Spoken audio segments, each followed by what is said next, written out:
The Bloodline is cinema. But here's the problem. First and foremost, I'm the best small YouTube channel on here. My numbers prove it. Go ahead, quit hating, quit watching from the bushes, hit the subscribe button, shout me out, do your thing in the comment section. I'm always down there. And let's get to the video. The Bloodline story is cinema, they say. But here's the problem with it being cinema.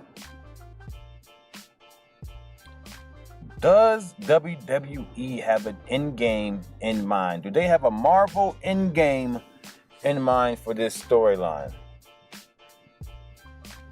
I've been very critical of this new way they're writing. Some people love it. Some people love the long-term storylines.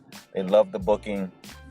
To me, I feel like you got to have some flexibility to book on the fly, because when guys catch fire or when guys fall out of favor with the fans, sometimes you just got to give the people what they want. Do the people really want a Jey Uso title run, or do they just want to see the next part of this story? Because I feel like the Bloodline, we're kind of going into phase 3, right? Phase 1 was the formation, the COVID era, bringing Jimmy into the fold. Phase 2 was Jimmy's in the fold, Solo's in the fold. Now we're kind of at phase 3, like, okay, now where does it go from here? Where does it go from here in phase 3 of the Marvel Bloodline story? They can't do the Marvel thing and just keep pushing the can down the road.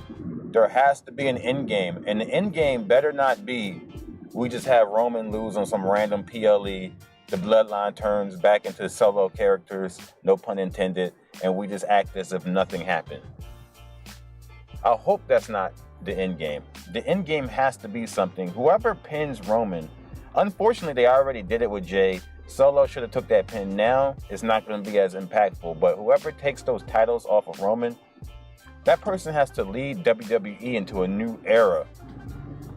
So is that going to be Jey? No. I know some people think it's going to be Cody. I'm not so sure anymore. I don't like the way they're booking Cody. Is it Seth and he just has all the titles? Is it Braun Breaker?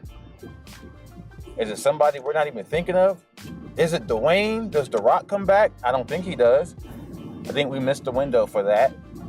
And that would have been a very nice ending.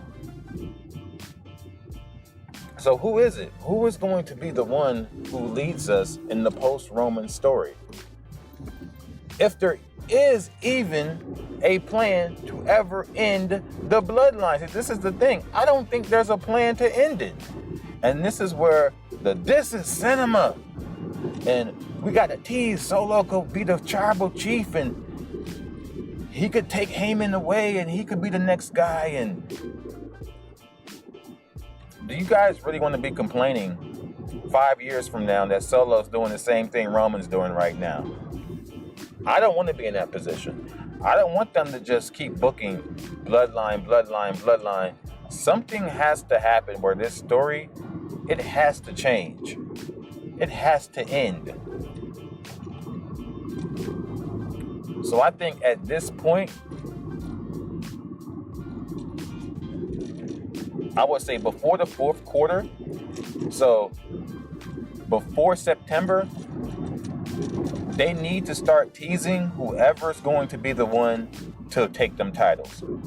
They have to start pushing that person heavily, featuring that person heavily. If it's Cody Rhodes, then Cody Rhodes needs to go on SmackDown by that time, and he needs to be interacting with them again. You have to start laying the foundation for this thing to end. But if they're going to make it end at WrestleMania next year, that's a long ways away. And so they're going to have to just book these BS feuds and get us through the Royal Rumble. And this is why I thought they should have booked it for SummerSlam. I always said Cody should have won at SummerSlam. I felt like he should have lost at WrestleMania, had a little small, slight chase like he's doing now, but come back at SummerSlam. And it seems as though they're going to be waiting till WrestleMania for the person to pin Roman and take them titles. That may be too long. It may be too long, and it may be too late. Are people still going to be caring about the Bloodline storyline? Are people still going to be caring about this cinema? Or are they going to fall into the Marvel trap and just do too many sequels?